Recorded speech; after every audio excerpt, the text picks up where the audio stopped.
రాష్ట్ర వ్యాప్తంగా ఒక్కసారిగా వాతావరణంలో మార్పులతో రైతుల్లో అలజడి రేగింది. అకస్మాత్తుగా విరుచుకుపడిన వడగళ్ల వానలతో రోడ్లు జలమయం కాగా పొలాల్లో పంటలు నేలమట్టమయ్యాయి. తుళ్లూరులో పిడుగుపాటుకు ఒకరు బలయ్యారు.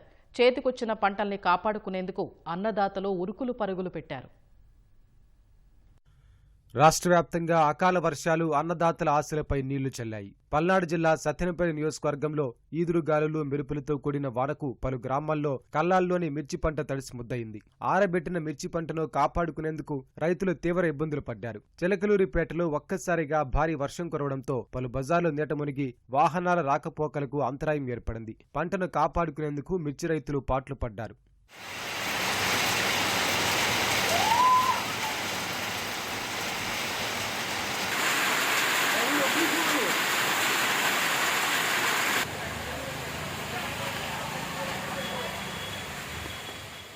రాజధాని ప్రాంతంలో పిడుగుపాటుకు రాజమండ్రికి చెందిన ఓ వ్యక్తి మృతి చెందారు. తుళ్లూరులోని ఓ పాఠశాల నుంచి తన కుమార్తెను తీసుకొస్తుండగా పిడుగుపాటుకు గురై శ్రీనివాస్ అక్కడికక్కడే ప్రాణాలు కోల్పోయారు. రాజధానిలో నిర్మాణ పనులు చేపడుతున్న బిఎస్ఆర్ సంస్థలో శ్రీనివాస్ సర్వేయర్గా పనిచేస్తున్నారు. కృష్ణా జిల్లా పామరు నియోజకవర్గం మొవ్వ, తోట్లవల్లూరు, పెదపారుపూడి, పామరు మండలాల్లో మినపతీతలు నూర్పిడి దశలో ఉండడంతో అకాల వర్షాలు రైతుల్ని కలవరపెడుతున్నాయి. పమిడిముక్కల మండలంలో ఓదెలపై ఉన్న మినప పంట తడవకుండా పట్టాలు కప్పి రైతులు జాగ్రత్త చేసుకున్నారు.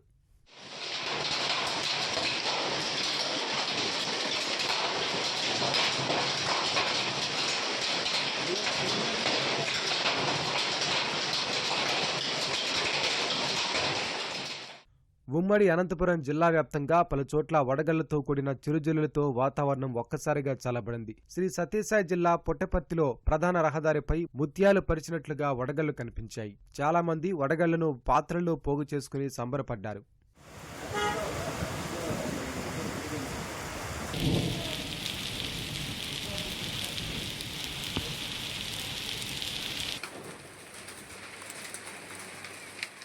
వెలుగుప్ప మండలంలో ఈదురుగాలులతో కురిసిన వర్షానికి జీడిపల్లి, గంగవరం, వెలుగుప్ప గ్రామాల్లో అరటి, మొక్కజొన్న పంటలు నేలవాలాయి. లక్షల పెట్టుబడితో పంటలు సాగు చేస్తే చివరకు నష్టమే మిగిలిందని రైతులు ఆవేదన వ్యక్తం చేశారు. అనంతపురం జిల్లా ఉరవకొండ మండలం చిన్నముష్టూరులో గంటపాటు ఏకధాటిగా కురిసిన వర్షానికి లోతట్టు ప్రాంతాలు నీట మునిగాయి.